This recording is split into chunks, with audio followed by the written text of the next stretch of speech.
Hi, love buttons. We are on day 10, section 1.6, more with the equations of lines. So two terms we're going to talk about a lot today are parallel and perpendicular lines. So we're going to let M1 and M2 denote the slopes of two distinct non-vertical lines. Then we have the fact that if they are equal, that means I'm parallel. Parallel, again, is just same slope. As you can tell, M1 equals M2. And the notation is two diagonal lines. Kind of think like a railroad track. If lines are perpendicular, it's if M1 is equal to -1 divided by M2. In other words, opposite reciprocal slopes. That notation is an upside down capital T. So that's where you switch numerator and denominator, and you switch the sign. We'll do a ton of examples, but that's your two main vocab words. So example 1, determine if the lines are parallel, perpendicular, or neither. Well, in order to determine this, we need to look at the slopes. Looking at these forms, they're not in a form where I can just look at and see the slope. So you gotta do a little algebra. So for the first one, I always like to get into slope-intercept, which means I'm going to solve for y. I'm going to subtract over the 3x. I'm almost getting y, but I have to divide everything by -5. So y equals, this will be positive 3/5 x minus 3. Telling me my slope here is 3/5. Right, that's now in slope-intercept. Notice the x term is first. Then if I take this next one and do the same thing, solve for y, I'm going to move that 3x over to the other side. I almost got y, just have to divide by 5. So here, -3/5 x plus 3. That slope, because of y equals mx plus b, is -3/5.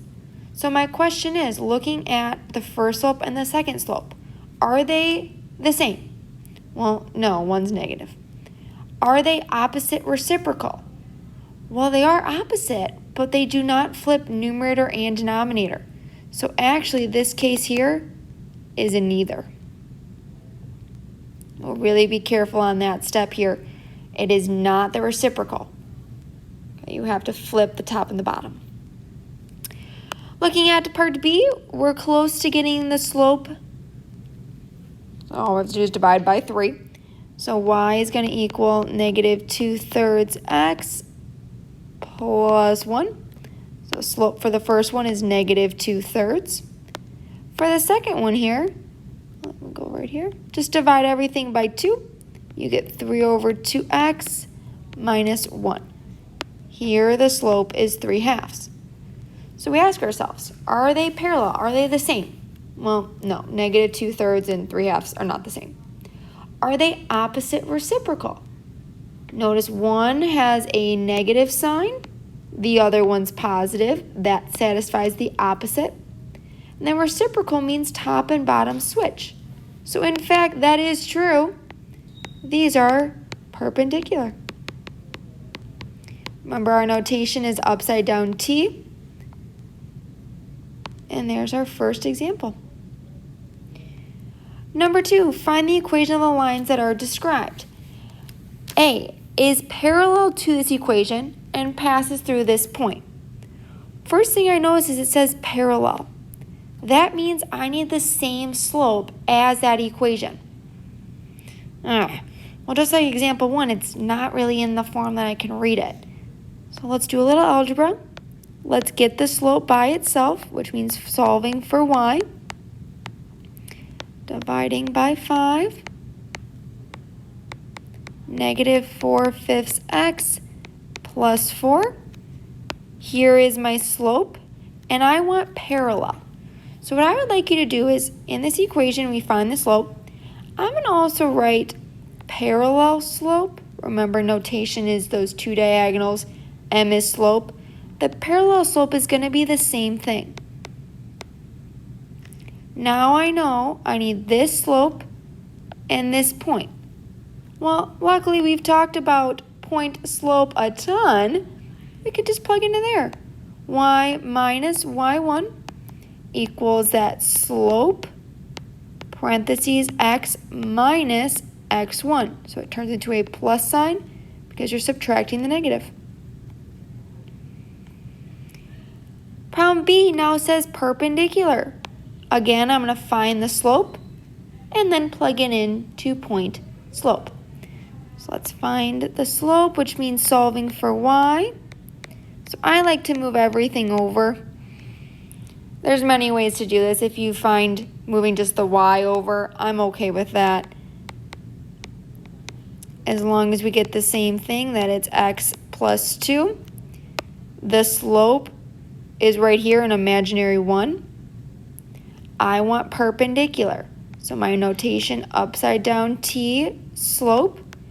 Opposite reciprocal would be negative 1. I'm going to take that slope, this point, and put it in 2-point slope. Y plus 3, because it was subtracting a negative. Your slope, x minus x1. Last one here, again, says perpendicular. We need to find the slope. Well, hey, look at this. This is in point slope.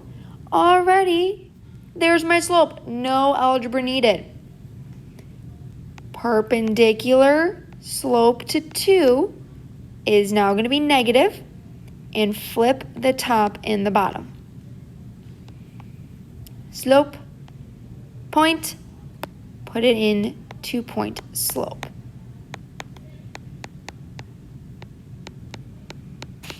And just like that, we have our equation of that line. On the back is partner challenges. These are ones that if you want to get together with people, work on these, talk about them, Zoom, meet in person, talk, whatever. Show me that you have these done for class tomorrow, and we can go through them, give you some extra points. And the big thing, have fun with it. They're going to challenge you, but that's why it's called a challenge. Have fun, my dears. I'll see you soon.